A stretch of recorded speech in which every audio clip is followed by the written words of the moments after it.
Hai teman-teman, jangan lupa ya beri like, comment, and subscribe akun channel Ada Risma ini. Oke, terima kasih.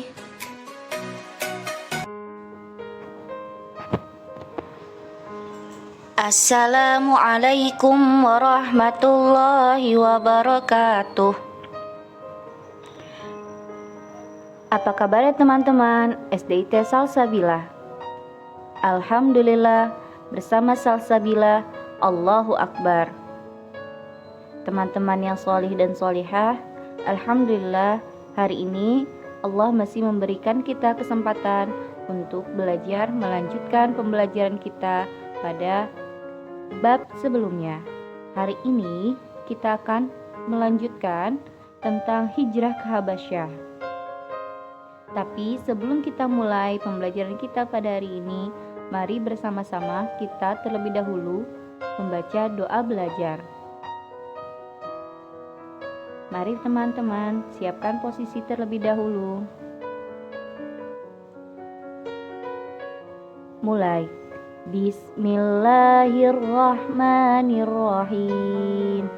Raditu billahi rabba wa bil islami dina wa bi Muhammadin nabiyyan wa rasula. Rabbi zidni ilma warzuqni fahma. Allahumma anfa'ni bima 'allamtani wa 'allimni ma yanfa'uni wa zidni ilma. Nah, sekarang teman-teman siapkan buku paket dan juga buku tulis serta alat tulisnya ya. Teman-teman, pada pembelajaran kita minggu lalu, kita sudah mulai belajar tentang kisah hijrahnya kaum muslimin ke negeri Habasyah. Hijrahnya kaum muslimin dari Mekah ke Habasyah adalah berlangsung secara dua tahap. Ada tahap pertama, ada tahap kedua. Tahap pertama, kaum muslimin yang hijrah jumlahnya sedikit. Lalu tahap kedua, kaum muslimin yang hijrah jumlahnya jauh lebih banyak. Dan pemimpinnya pun berbeda. Dari kaum muslimin, hijrah pertama dipimpin oleh sahabat Utsman bin Affan. Lalu yang kedua dipimpin oleh Ja'far. Nah, sekarang teman-teman akan belajar tentang kisah sujudnya kaum musyrikin dan alasan kenapa kembalinya kaum muslimin yang hijrah pertama ke Habasyah kembali lagi ke Mekah. Lalu alasan kenapa Nabi Muhammad SAW memerintahkan sahabat kaum muslimin untuk hijrah ke Habasyah. Oke, kita mulai.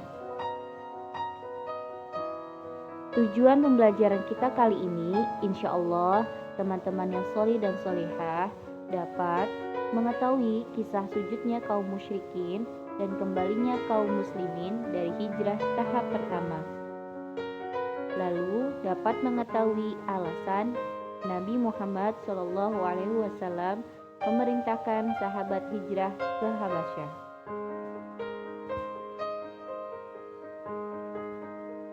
Di sini terdapat surat Az-Zumar ayat 10 yang isinya kisahkan tentang perintah untuk berhijrah dari Allah, dan Allah juga mengabarkan bahwa bumi Allah itu tidaklah sempit.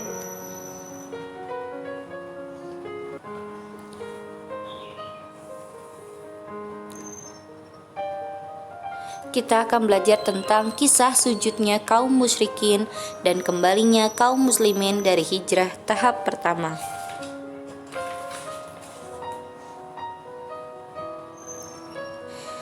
Nah, pada awal bulan Ramadan di tahun kelima dari kenabian, Nabi Muhammad pergi ke Masjidil Haram. Ketika itu ada banyak kaum Quraisy dan para pembesarnya yang berada di sana.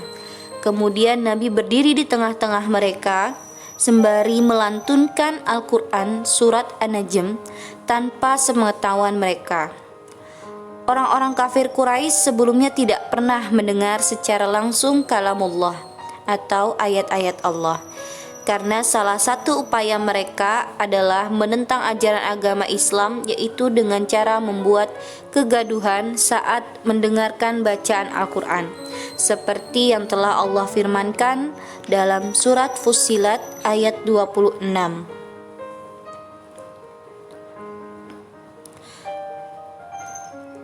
Rasulullah Shallallahu Alaihi Wasallam ketika melantunkan surah An-Najm, hal tersebut terdengar oleh kafir Quraisy. Tiba-tiba telinga mereka terketuk oleh keindahan bahasa Al-Quran. Mereka seakan-akan mengesampingkan semua yang sedang mereka kerjakan. Mereka berkonsentrasi untuk mendengarkan sehingga tidak ada yang terlintas di hati mereka selain lantunan itu. Ketika Nabi Muhammad SAW membaca akhir dari surah An-Najm, ketukan yang membawa hati semua orang yang mendengar terbang melayang. Beliau membacakan ayat terakhir tersebut yang berbunyi, "Maka bersujudlah kepada Allah dan sembahlah Dia." Kemudian Rasulullah sujud. Melihat pemandangan tersebut, tidak ada seorang pun yang dapat menahan diri untuk tidak ikut bersujud. Sehingga mereka pun, kaum kafir Quraisy tersebut, ikut bersujud bersama Nabi. Sebenarnya keindahan ayat-ayat Al-Quran inilah yang telah meluluhkan kekerasan hati mereka yang meliputi jiwa-jiwa kaum yang takabur, yang sombong, yang suka mengejek. Mereka tidak sanggup dan linglung serta tidak tahu harus berbuat apa, manakala keagungan ayat-ayat Allah telah meluluhkan hati mereka. Kejadian tersebut membuat orang-orang kafir Quraisy yang tidak hadir datang ke sana, ke Masjidil Haram, merasa mereka khawatir, sehingga mereka membuat isu bahwa Rasulullah menyembah berhala. Dan mereka mencemarkan nama baik Rasulullah SAW. Mereka membalikan fakta tentang apa yang sebenarnya terjadi. Ketika terjadinya Rasulullah sujud dan juga diikuti oleh orang-orang kafir. Mereka mengatakan bahwa Nabi Muhammad telah bersujud kepada berhala mereka. Isu tersebut adalah isu bohong dan juga fitnah, dan mereka sebarkan kepada siapa saja. Namun respon penduduk Mekah tidak begitu mengherankan, karena sebab sumbernya saja adalah dari orang yang selama ini pekerjaannya suka mengarang-arang cerita dan berdusta serta mengembuskan isu bohong. Berita tersebut inilah yang menjadi sebab sampainya ke telinga kaum muslimin yang hijrah ke Habasyah. Tetapi seperti pada pertemuan sebelumnya, karena kaum muslimin di Habasyah tidak terlalu mengerti bahasa di negeri Habasyah, mereka mendengar cerita yang sangat bertolak belakang dengan kejadian sebenarnya. Kaum muslimin mendengar berita bahwa kaum kafir Quraisy telah tunduk oleh ajaran Islam dan telah menghentikan siksaan mereka terhadap kaum muslimin. Karena itu mereka pun kembali ke Mekah pada bulan Syawal di tahun yang sama. Namun ketika mereka berada di tempat yang tidak jauh dari Mekah, masih di tengah-tengah perjalanan, mereka mengetahui kebenarannya dan duduk persoalannya. Oleh karena itu, sebagian dari kaum muslimin ada yang tetap melanjutkan ke Mekah dan ada yang kembali dan tetap di Habasyah. Mereka ke Mekah pun secara diam-diam. Tapi pada peristiwa inilah yang menyebabkan kaum muslimin menjadi jauh lebih banyak jumlah hijrahnya ke Habasyah. Maka adalah hijrah ke Habasyah tahap kedua. Itulah Kisah kaum kafir Quraisy yang sangat curang dan tidak mau disalahkan. Mereka selalu menyebarkan isu bohong dan memfitnah Rasulullah Shallallahu Alaihi Wasallam dengan begitu jahatnya.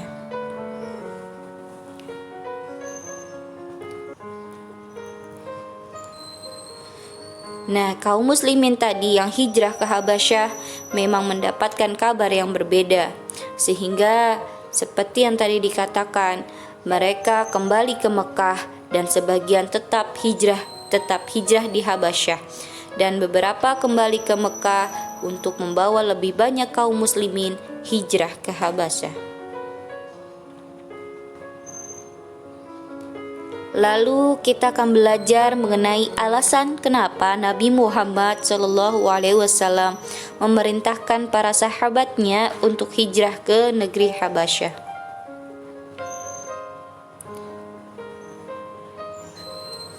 Pada pertengahan tahun ke-5 dari kenabian, pemeluk Islam semakin banyak yang menerima kekerasan, siksaan dari kaum kafir Quraisy yang makin menjadi. Lalu Allah menurunkan surah Az-Zumar ayat 10 yang sudah ada di awal pembelajaran ini kita lihat, yang mengisyaratkan untuk hijrah atau berpindah karena mengetahui bahwa bumi Allah itu maha luas. Nabi Muhammad yang mendapat itu pun segera memerintahkan kaumnya untuk berhijrah ke Habasyah. Karena Rasulullah tahu raja di sana terkenal sangat bijaksana dan tidak pernah menyiksa rakyatnya. Alasan utama Nabi adalah untuk menghindari kekejaman dan kekerasan kaum kafir Quraisy, bukan untuk mengajarkan agama Islam di negeri Habasyah. Nah, teman-teman, demikian untuk pembelajaran kita pada hari ini. Jadi, alasan Rasulullah SAW adalah untuk melindungi kaum muslimin dari kekejaman kaum kafir Quraisy dan juga atas perintah Allah.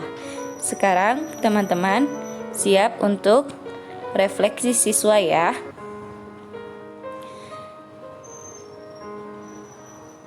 Nah, surah dan ayat berapakah perintah hijrah? Oke, lalu apa alasan utama Nabi menyuruh kaum muslimin untuk hijrah ke negeri Habasyah? Dua pertanyaan ini teman-teman jawab di kolom tanggapan ya, di e-learning, jangan lupa.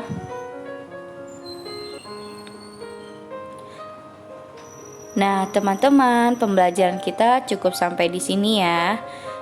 Ingat, balasan suatu kejahatan itu adalah kejahatan yang sama dengannya. Jadi artinya teman-teman, ketika kita melakukan sesuatu, kita akan mendapatkan hal yang sama. Jadi janganlah berbuat kejahatan. Kita tidak ingin dijahati, maka jangan berbuat jahat pada orang lain. Lebih baik apa? Lebih baik kita berbuat kebaikan untuk orang lain sehingga kita mendapatkan kebaikan. Itu lagi kembali kepada diri kita. Alhamdulillah teman-teman, kita sudah di penghujung pembelajaran sirah kali ini. Mari teman-teman bersama-sama kita membaca doa kafaratul majlis. Subhanakallahumma wa bihamdik, asyhadu an la ilaha illa anta, astaghfiruka wa atubu ilaik. Akhir kata dari Bu Risma, mohon maaf apabila ada salah-salah kata, mohon dimaafkan karena yang benar itu datangnya hanya dari Allah. Teman-teman yang solih dan solihah, jangan lupa tetap jaga ibadahnya, tetap jaga kesehatannya, tetap rajin pakai masker, cuci tangan, dan juga menjaga jarak dengan orang lain. Sampai bertemu pada pembelajaran selanjutnya ya teman-teman. Dari Bu Guru, Assalamualaikum warahmatullahi wabarakatuh.